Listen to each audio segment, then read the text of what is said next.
Friends, आप लोगों का तहे दिल से धन्यवाद दोस्तों।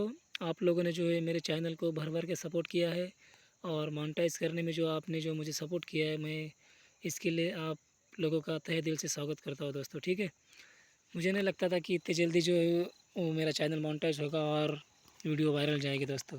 तो गई है, तो सभी का तहे दिल से धन्यवाद दोस्तों। ठीक है, तो चलिए आज के वीडियो को शुरुआत करते हैं, जो कि आपके आने वाले एग्ज़ाम में जो आरआरबी एनटीपीसी का जो एग्ज़ाम है और जो ग्रुप डी का जो एग्ज़ाम है, इसमें आपके लिए जो अति इम्पोर्टेंट या वेरी इम्पोर्टेंट जो सवाल बन सकते हैं, उसके बारे में हम चर्चा करने की कोशिश करेंगे दोस्तों। ठीक है, तो चलिए आज का वीडियो शुरू करते हैं। और आज का जो पहला सवाल है, जो पहला सवाल है, भारत के कौन से राज्य को पूर्व का स्विट्ज़रलैंड कहा जाता है? तो आज का पहला सवाल है कि दोस्तों, भारत का ऐसा कौन सा राज्य है जिसे पूर्व का स्विट्ज़रलैंड कहा जाता है? तो दोस्तों, इस सवाल के जो ऑप्शन हैं वो है ऑप्शन क्रमांक ए सिक्किम, ऑप्शन क्रमांक बी अरुणाचल प्रदेश, ऑप्शन क्रमांक सी मेघालय, ऑप्शन क्रमांक डी मिज़ोरम। तो इस सवाल का आंसर है ऑप्शन क्रमांक सी, यानी कि जो हमारा मेघालय है उसे जो है हमारे पूरब का स्विट्ज़रलैंड कहा जाता है दोस्तों। ठीक है, ये दोस्तों, और आज का अगला सवाल है, सातपुड़ा और विंध्याचल पर्वत श्रृंखलाओं के बीच कौन सी नदी बहती है? तो दोस्तों, ये सवाल जो है ज्योग्राफिकल कंसेप्ट से पूछा गया है, जो हमारे देश के सेंट्रल में स्थित जो महाराष्ट्र और मध्य प्रदेश के बीच में जो सातपुड़ा पर्वत और विंध्याचल पर्वत जो है, उसके बीच में जो नदी बहती है, उस नदी का नाम पूछा गया है दोस्तों। तो इस सवाल के जो ऑप्शन है वो है ऑप्शन क्रमांक ए ताप्ती नदी, ऑप्शन क्रमांक बी नर्मदा नदी, ऑप्शन क्रमांक सी गोदावरी नदी, ऑप्शन क्रमांक डी कृष्णा नदी। तो इस सवाल का आंसर है ऑप्शन क्रमांक बी, यानी कि जो हमारी नर्मदा नदी जो है वो सातपुड़ा और विंध्याचल पर्वत के श्रृंखलाओं यानी कि जो रेंजेस है सातपुड़ा और विंध्याचल, इनके बीच में बहने वाली नदी है दोस्तों। ठीक है, तो चलिए इस तरह से अगला सवाल देखते हैं। और आज का अगला सवाल है, कौन सा क्षेत्र भारत के सबसे ऊंचे पठार के रूप में जाना जाता है? तो इस सवाल के ऑप्शन है ऑप्शन क्रमांक ए दक्कन का पठार, ऑप्शन क्रमांक बी छत्तीसगढ़ का पठार, ऑप्शन क्रमांक सी लद्दाख पठार, ऑप्शन क्रमांक डी मैसूर पठार। तो इस सवाल का सही आंसर है दोस्तों ऑप्शन क्रमांक सी, यानी कि जो लद्दाख जो पठार है वो हमारे देश में सबसे ऊंचे स्थान यानी कि सबसे ऊंचा पठार है दोस्तों। ठीक है, तो चलिए आज का अगला सवाल देखते हैं दोस्तों। और आज का अगला सवाल है, दक्षिण भारत की सबसे लंबी नदी कौन सी है? तो अगर ये सवाल का अगर थोड़ा हम स्पष्टीकरण के रूप में देखा है, तो अगर हम बात करेंगे कि हमारे देश की सबसे लंबी नदी कौन सी है, तो वो हो सकती है गोदावरी नदी। ठीक है दोस्तों, लेकिन यहाँ पे पूछा क्या गया है, पूछा यह गया है कि हमारे दक्षिण भारत की सबसे लंबी नदी कौन सी है? तो इस सवाल के जो ऑप्शन हैं, ऑप्शन क्रमांक ए कृष्णा नदी, ऑप्शन क्रमांक बी गोदावरी नदी, ऑप्शन क्रमांक सी कावेरी, ऑप्शन क्रमांक डी पेरियार नदी। तो दोस्तों, इस सवाल का सही आंसर है ऑप्शन क्रमांक बी, यानी कि गोदावरी नदी। अगर आपको कुछ समझ में आया दोस्तों, इससे पहले मैंने क्या कहा था हमारे भारत देश की, तो मैंने थोड़ा जानबूझ के कहा था कि आप लोग का इंटेंशन यानी कि आपका जो कंसंट्रेशन है या नहीं, ये चेक करने के लिए, क्योंकि हमारे देश की सबसे बड़ी लंबी जो नदी है वो है कौन सी, मालूम ना? तो बताएंगे आप कमेंट बॉक्स में, यहाँ बताऊँ मैं दोस्तों? कमेंट बॉक्स में फिर से भी बता देना। जो गंगा नदी है वो हमारे देश की सबसे बड़ी नदी है दोस्तों। ठीक है, और दक्षिण भारत की जो नदी है वो है गोदावरी नदी, जो कि राइट आंसर है। ठीक है दोस्तों, तो चलिए अगला सवाल देखते हैं। और अगला सवाल है, भारत के किस राज्य में सबसे अधिक वन क्षेत्र है? तो इस सवाल के जो ऑप्शन हैं वो ऑप्शन क्रमांक ए मध्य प्रदेश, ऑप्शन क्रमांक बी अरुणाचल प्रदेश, ऑप्शन क्रमांक सी महाराष्ट्र, ऑप्शन क्रमांक डी छत्तीसगढ़। तो दोस्तों इस सवाल का सही आंसर है ऑप्शन क्रमांक ए, यानी कि जो हमारा मध्य प्रदेश है, जो कि सबसे ज़्यादा वन क्षेत्र यानी सबसे ज़्यादा जंगलों का जो घिरा हुआ एरिया है वो मध्य प्रदेश जो है वो रखता है दोस्तों। ठीक है, तो चलिए अगला सवाल देखते हैं। और अगला सवाल है, भारत में सबसे ऊंचा जलप्रपात कौन सा है? जलप्रपात यानी कि झरना। तो दोस्तों इस सवाल के ऑप्शन है, ऑप्शन क्रमांक ए जोग जलप्रपात, ऑप्शन क्रमांक बी कुचिकल जलप्रपात, ऑप्शन क्रमांक सी शिमला जलप्रपात, ऑप्शन क्रमांक डी दूधसागर जलप्रपात। तो दोस्तों इस सवाल के जो ऑप्शन थे और इस सवाल का जो सही आंसर है वो है ऑप्शन क्रमांक बी, यानी कि जो कुचिकल जलप्रपात जो है वो हमारे देश का सबसे ऊंचा जो है वो झरना है दोस्तों। ठीक है, चलिए अगला सवाल देखते हैं। और अगला सवाल है दोस्तों, देखिए वीडियो को लाइक और सब्सक्राइब करने की ज़रूरत नहीं है दोस्तों। ठीक है, अगर आपको दिल से अगर लगता है वीडियो को लाइक करना है और सब्सक्राइब करना है तो करिए दोस्तों, क्योंकि लाइक और सब्सक्राइब करने के लिए वीडियो नहीं बनाया दोस्तों मैं। ठीक है, मेरी ज़िंदगी का कुछ एक्सपीरियंस है जो आपके काम आए, बस यही मेरी चाहत है। और बस, और सोशल मीडिया के वजह से जो है ये काम हो रहा है, तो चलिए ठीक है दोस्तों, इसीलिए कर रहे हैं दोस्तों। ठीक है, ऐसा नहीं है कि भाई यूट्यूब पे आ जाओ कुछ भी बताओ यार, कुछ भी नहीं सर दोस्तों। ठीक है, क्योंकि आजकल सोशल मीडिया का ज़माना है, तो सोशल मीडिया के ज़रिए ही आपसे कनेक्ट रहने की कोशिश करूँगा मैं हमेशा के लिए। क्योंकि कुछ तो अच्छा हो दोस्तों, अपनी तरफ से अगर किसी का अगर अच्छा होता है तो सही बात है दोस्तों, और वही करने की कोशिश कर रहा हूँ दोस्तों मैं। ठीक है, तो ठीक है दोस्तों, देखते हैं अगला सवाल। और अगला सवाल है, भारत में मानसून कब आता है? तो एक बेसिक सा सवाल है जो हम सभी को पता होना चाहिए, क्योंकि मानसून ही है जिसके ऊपर हमारा पूरा देश निर्भर है दोस्तों। क्योंकि हमारे देश में जो जो फार्मिंग यानी कि जो खेती की जाती है वो पूरी मानसून के ऊपर डिपेंड है। तो मानसून के बारे में जो है हमें पता होना चाहिए दोस्तों। ठीक है, अगर मानसून की बात करेंगे तो ये ऑप्शन में है, ऑप्शन क्रमांक ए अक्टूबर नवंबर, ऑप्शन क्रमांक बी जून सितंबर, ऑप्शन क्रमांक सी दिसंबर फरवरी, ऑप्शन क्रमांक डी मार्च मई। तो आपको पता होना चाहिए दोस्तों, हमारे देश में मानसून का आगमन जो होता है वो जून में होता है। हालांकि 1 जून को जो है वो हमारे देश में, हमारे जो दक्षिण का जो राज्य है केरल, 1 जून को ही वहाँ पे जो है हमारे मानसून का जो आगमन होता है दोस्तों। ठीक है, लेकिन धीरे धीरे जो है वो पूरा जून चलता है। और जो जून के आखिर तक यानी कि 20-22 जून तक जो है वो पूरे देश में हमारे मानसून फैलता है दोस्तों। ठीक है, और फिर वहाँ से जो है वो 3-4 महीने जो है 3 महीने जो कंटिन्यू बारिश होती है। और उसके बाद जो है सितंबर से फरवरी तक वो जो पीरियड रहता है वो मानसून रिटर्न का पीरियड रहता है, जिसे हम क्या कहते हैं, पर्तिका पाउस बोलते हैं। पर्तिका यानी कि मानसून रिटर्न बोलते हैं दोस्तों। ठीक है, तो इस सवाल का जो राइट आंसर है दोस्तों वो है ऑप्शन क्रमांक बी, यानी कि जून सितंबर जो है उसमें जो है हमारे देश में मानसून आता है दोस्तों। ठीक है, तो चलिए अगला सवाल देखते हैं दोस्तों। और अगला सवाल है माइला है, सवाल देखते हैं। और अगला सवाल है, कौन सा राज्य भारत का चावल का कटोरा कहलाता है? दोस्तों ये सवाल हमें भी पूछा गया था जब हम इन आईबी का एग्ज़ाम देने के लिए गया था दोस्तों में 2019 में। तो उसमें ये सवाल पूछा गया था, क्योंकि उस वक्त शायद चावल की जो कमी जो हमारे देश में हो गई थी, तो उस कंसेप्ट में जो वो सवाल पूछा गया था। तो इस सवाल के जो ऑप्शन है वो ऑप्शन क्रमांक ए आंध्र प्रदेश, ऑप्शन क्रमांक बी पंजाब, ऑप्शन क्रमांक सी पश्चिम बंगाल, ऑप्शन क्रमांक डी बिहार। तो दोस्तों इस सवाल का जो राइट आंसर है वो है ऑप्शन क्रमांक ए, यानी कि आंध्र प्रदेश जो है वो हमारे देश में भारत का जो है चावल का कटोरा के नाम से जाना जाता है दोस्तों। ठीक है, चलिए अगला सवाल देखते हैं दोस्तों। और अगला सवाल है, भारत की सबसे लंबी तटरेखा किस राज्य में है? तो तटरेखा यानी कि जो कोस्टल लाइन है, कोस्टल लाइन यानी कि जो समुद्र का जो किनारा है वो सबसे ज़्यादा किस राज्य के पास है? तो इस सवाल के जो ऑप्शन हैं, ऑप्शन क्रमांक ए केरल।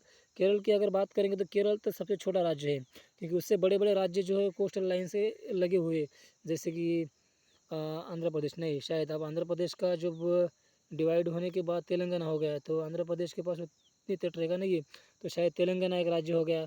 उसके नीचे जाएंगे तो तमिलनाडु यानी कि चेन्नई के पास हो गया, तमिलनाडु के पास हो गया। और उसके बाद जब चले जाएंगे तो कर्नाटक के पास थोड़ा, उसके बाद केरल, उसके बाद ऊपर चले जाएंगे तो महाराष्ट्र, और उसके ऊपर चले जाएंगे तो गुजरात। ये जो राज्य है, और इधर से चले जाएंगे तो पूरब की तरफ चले जाएंगे तो हमारा पश्चिम बंगाल। तो ये जो राज्य है, इनसे जो हमारा समुद्र घिरा हुआ है, ये सबसे ज़्यादा समुद्र किस राज्य से घिरा हुआ है, इस कंसेप्ट में सवाल पूछा गया है दोस्तों। ठीक है, तो इस सवाल के जो ऑप्शन है वो ऑप्शन क्रमांक ए केरल, ऑप्शन क्रमांक बी तमिलनाडु, ऑप्शन क्रमांक सी महाराष्ट्र, ऑप्शन क्रमांक डी गुजरात।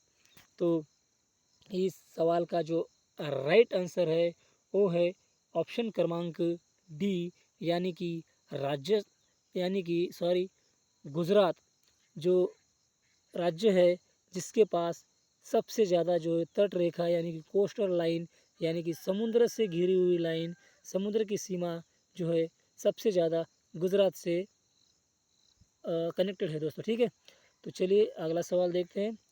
और अगला सवाल है, भारत का सबसे बड़ा खारा झील कौन सी है, यानी कि खारे पानी की जो झील है वो कौन सी है जो कि सबसे बड़ी है? तो इस सवाल के ऑप्शन हैं, ऑप्शन क्रमांक ए उलर झील, ऑप्शन क्रमांक बी चिल्का झील, ऑप्शन क्रमांक सी सांबर झील, ऑप्शन क्रमांक डी लोकटक झील। तो दोस्तों इस सवाल के जो ऑप्शन है वो ऑप्शन क्रमांक हमने अभी देखे हैं। आपको पता होना चाहिए उलर झील, चिल्का झील के बारे में, ये तो मीठे पानी की झील है दोस्तों। ठीक है, तो इस सवाल के जो राइट आंसर है दोस्तों वो है ऑप्शन क्रमांक सी, यानी कि सांबर झील जो है वो हमारे भारत देश की सबसे जो बड़ी झील है। ठीक है दोस्तों, तो चलिए इस तरह से जो है चलिए अगला सवाल देखते हैं दोस्तों। और अगला सवाल है, किस राज्य में सुंदरबन वन स्थित है?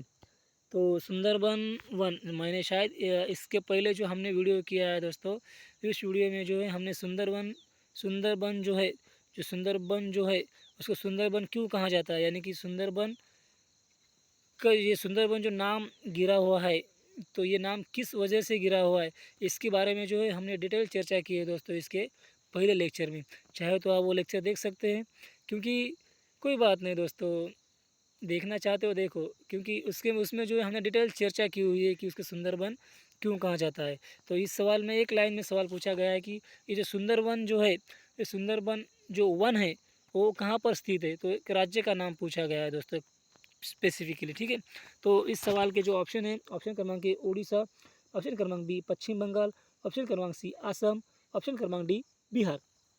तो इस सवाल का जो राइट आंसर है दोस्तों, जो अभी इस फिलहाल इस राज्य की जो सीएम है, जिसे हम ममता बनर्जी कहते हैं, अगर अभी ममता बनर्जी का मैंने नाम लिया है तो आपको पता होना चाहिए कि वह कौन सा राज्य हो सकता है। तो वो राज्य है पश्चिम बंगाल, यानी कि जो सुंदरबन जो वन है वो है पश्चिम बंगाल में स्थित है दोस्तों। ठीक है, चलिए इस तरह से जो है आज का अगला सवाल देखते हैं दोस्तों। और अगला सवाल है, नर्मदा और तापी नदी नर्मदा और ताप्ती नदी किस दिशा में बहती है?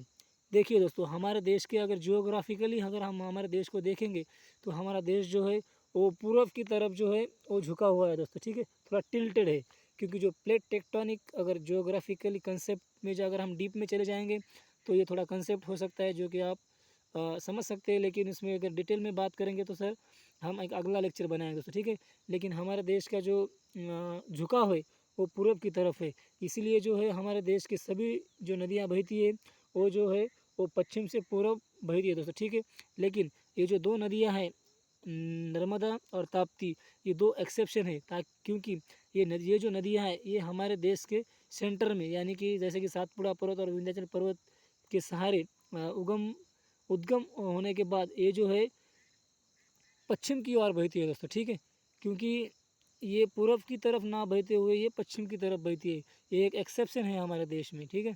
तो इसके कंसेप्ट में ये सवाल कभी भी पूछा जा सकता है, क्योंकि नर्मदा नदी के बारे में सवाल पूछा गया था दोस्तों इससे पहले, ठीक है। तो इस बार हो सकता है ताप्ती नदी के बारे में पूछ सकते हैं, या हो सकता है दोनों से मिल के सवाल पूछ सकते हैं, ठीक है। तो इस सवाल के जो ऑप्शन थे दोस्तों, वो ऑप्शन है ऑप्शन क्रमांक ए उत्तर से दक्षिण, तो ये तो नहीं हो सकता, मैंने अभी बताया है। ऑप्शन क्रमांक बी पूर्व से पश्चिम, ये भी नहीं हो सकता, क्योंकि सबसे जो नदियाँ बहने वाली है वो तो पश्चिम से पूर्व बहने वाली है। ऑप्शन क्रमांक सी पश्चिम से पूर्व। ऑप्शन क्रमांक डी दक्षिण से उत्तर। तो मुझे ऐसा लगता है कि इस सवाल का जो है वो आंसर आप लोगों को पता चल गया है। तो इस सवाल का जो आंसर है वो है ऑप्शन क्रमांक बी, यानी कि पूर्व से पश्चिम बहने वाली ये दो नदियाँ नर्मदा और ताप्ती है दोस्तों, ठीक है। चलिए अगला सवाल देखते हैं दोस्तों। मुझे नहीं लगता कि आप लोगों को बोर हो रहा होगा, अगर हो रहा हो तो बताइए दोस्तों, ठीक है। हो सकता है अगले वीडियो में हम या मैं कुछ ना कुछ कुछ न्यू कंसेप्ट ऐड करूँ जो आप लोगों के लिए अच्छे हो, क्योंकि एक सवाल से कैसे दो चार सवाल बन सकते हैं। अगर उसके बारे में अगर बताऊँगा दोस्तों तो मुझे लगता है कि अच्छा रहेगा, क्योंकि एक सवाल है। जैसे कि अभी ये जो नर्मदा और ताप्ती नदी का जो सवाल है, अगर इसमें अगर हम देखेंगे तो अगर नर्मदा नदी कहाँ से उद्गम होती है और ताप्ती नदी कहाँ से उद्गम होती है, एक सवाल बन सकता है। और दूसरा सवाल, नर्मदा और ताप्ती नदी कौन कौन राज्य से होकर बहती है, ये भी सवाल बन सकता है। और दूसरा भी सवाल बन सकता है कि नर्मदा नदी की जो लेंथ क्या है, ताप्ती नदी की लेंथ क्या है, ये भी सवाल पूछ सकते हैं। जैसे कि नर्मदा और ताप्ती नदियाँ, ये जो दो नदियाँ है, ये महाराष्ट्र और मध्य प्रदेश के बीच से या सीमा साझा करती है। तो ये भी सवाल पूछ सकते हैं कि नर्मदा नदी की जो लेंथ है, ये जो लंबी है, वो महाराष्ट्र में कितनी है और मध्य प्रदेश में कितनी है, और ताप्ती नदी की लंबी और नर्मदा नदी की लंबी कितनी है, ये भी सवाल पूछ सकते हैं दोस्तों। अगर आप चाहते हैं स्पष्टीकरण के साथ अगर वीडियो आए तो मुझे बताइए ना दोस्तों कमेंट बॉक्स में, ठीक है। अगले लेक्चर में हम ज़रूर कोशिश करेंगे कि आपको जो स्पष्टीकरण के साथ बताएंगे, क्योंकि अगर एक सवाल अगर अगर अगर अभी हम ये सवाल देख रहे हैं तो इस सवाल में कम से कम 5-6 सवाल निकल सकते हैं, ताकि आपको पुस्तक या कोई भी बुक देखने की ज़रूरत ही ना पड़े। तो मैं कोशिश करूँगा दोस्तों आने वाले दिनों में जो है वो स्पष्टीकरण के साथ जो है आप लोगों को मैं वीडियो डेडिकेटेड दे सकूँ, ठीक है दोस्तों। तो चलिए अगला सवाल देखते हैं दोस्तों। और अगला सवाल है, निम्नलिखित में से कौन सा राज्य कर्क रेखा से होकर गुजरता है। तो इस सवाल के ऑप्शन है, ऑप्शन क्रमांक ए पंजाब, ऑप्शन क्रमांक बी उत्तर प्रदेश, ऑप्शन क्रमांक सी मध्य प्रदेश, ऑप्शन क्रमांक डी हरियाणा। तो मुझे लगता है कि इस सवाल का ऑप्शन जो राइट है वो है ऑप्शन क्रमांक सी, यानी कि जो मध्य प्रदेश है, यही राज्य जो है वो कर्क रेखा से होकर गुजरता है दोस्तों, ठीक है। तो अब ये जियोग्राफिकल कंसेप्ट के बारे में सवाल दोस्तों, अगर कर्क रेखा के बारे में बताएंगे, कर्क रेखा क्या होती है, कहाँ से कहाँ तक होती है, कर्क रेखा क्यों कहा जाता है, और हमारे देश से सिर्फ मध्य प्रदेश है या ऐसे कितने राज्य हैं जो कर्क रेखा से गुजरते हैं, ये बहुत ही डीप में जाएंगे दोस्तों। मैं पूरी तरह कोशिश करूँगा कि आज आज तो नहीं लेकिन कल जो है आपको पूरी तरह से जो स्पष्टीकरण के साथ जो है एक वीडियो मिलेगा दोस्तों। उसमें 4-5 सवाल ही कवर किए जाएंगे, लेकिन स्पष्टीकरण के साथ। आज का जो वीडियो है ये सिर्फ वन लाइनर में, इसीलिए मैं डीप में और डीप यानी कि स्पष्टीकरण के साथ नहीं कह रहा दोस्तों, ठीक है। तो माफ़ करना, अगले लेक्चर में जो है हम स्पष्टीकरण के साथ देखेंगे, ताकि आप लोगों को जो है एक बार अगर कोई सवाल देखे तो उससे जो जितने भी सवाल बन सकते हैं वो सब सवाल बन सके दोस्तों, ठीक है। तो चलिए दोस्तों कल से देखेंगे स्पष्टीकरण के साथ, ठीक है। तो मैं चाहूँगा कि आज का अगला सवाल जो लो या बस करे दोस्तों, कैसा करना। चलो ठीक है, एक सवाल लेते हैं। और आज का जो सबसे लास्ट का सवाल जिसे हम कह सकते हैं, क्योंकि ज़्यादा समय हो रहा है दोस्तों, अगर वीडियो लंबा इसीलिए नहीं बना पा रहा हूँ दोस्तों कि अगर वीडियो लंबा हो तो कैसा मेरा भी एक्सपीरियंस है, क्योंकि मैंने भी एग्ज़ाम दिए बहुत। ऐसा नहीं है कि नहीं, मेरा भी सिलेक्शन हुआ था, लेकिन मैंने जॉब नहीं की उससे, ठीक है। क्योंकि जॉब करने का मेरा मन नहीं था, इसलिए मैंने जॉब नहीं की, ठीक है। जो भी करना है वो सोशल वर्क करना है, ठीक है दोस्तों। तो वीडियो अगर लंबा हो तो देखने के लिए जो है बोरियत फील होता है, इसीलिए जो है मैं शॉर्ट वीडियो बनाने की कोशिश करूँगा। 10-15 मिनट हो या 20 मिनट हो या 25 मिनट के बीच में या आधे घंटे से पहले हो, ठीक है दोस्तों। कल से जो वीडियो आएंगे वो स्पष्टीकरण के साथ जो है आधे घंटे के बीच में आएंगे दोस्तों, ठीक है। तो आज का सवाल जो है वो लास्ट हम देखेंगे। और लास्ट सवाल है दोस्तों, भारत का सबसे बड़ा द्वीप कौन सा है। तो इस सवाल के ऑप्शन है, ऑप्शन क्रमांक ए अंडमान द्वीप लक्षद्वीप द्वीप, ऑप्शन क्रमांक सी माजुली द्वीप, ऑप्शन क्रमांक डी दमन और दीव द्वीप। तो आपको पता होना चाहिए माजुली द्वीप के बारे में बताएंगे तो ये तो हमारे असम नदी में चला जाएगा। ठीक है दोस्तों, तो इस सवाल का जो राइट आंसर है दोस्तों वो आंसर है ऑप्शन क्रमांक ए, यानी कि अंडमान द्वीप जो है वो हमारे देश का सबसे बड़ा द्वीप है दोस्तों। ठीक है, अगर द्वीप के बारे में अगर बताएंगे दोस्तों बहुत है दोस्तों, स्पष्टीकरण के साथ अगर बताएंगे ना, अगर मैं चाहूँ अगर एक सवाल को भी अगर हम देखें स्पष्टीकरण के साथ तो कम से कम इसके 10-15 मिनट एक ही सवाल पे जा सकते हैं।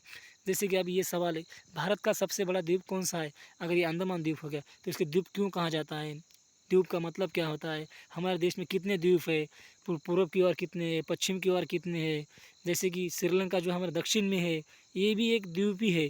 तो ये चलो ठीक है दोस्तों, कल से देखेंगे स्पष्टीकरण के साथ। ठीक है, तो दोस्तों कह तो नहीं सकता कि चैनल को सपोर्ट करो, क्योंकि आप लोगों ने ऑलरेडी सपोर्ट किया है, सब्सक्राइब भी किया है और लाइक भी किया है। तो चलिए दोस्तों, मिलते हैं अगले वीडियो में जो आपके लिए बहुत ही फ़ायदेमंद साबित हो सकता है। चलो ठीक है दोस्तों, जय हिंद, जय महाराष्ट्र।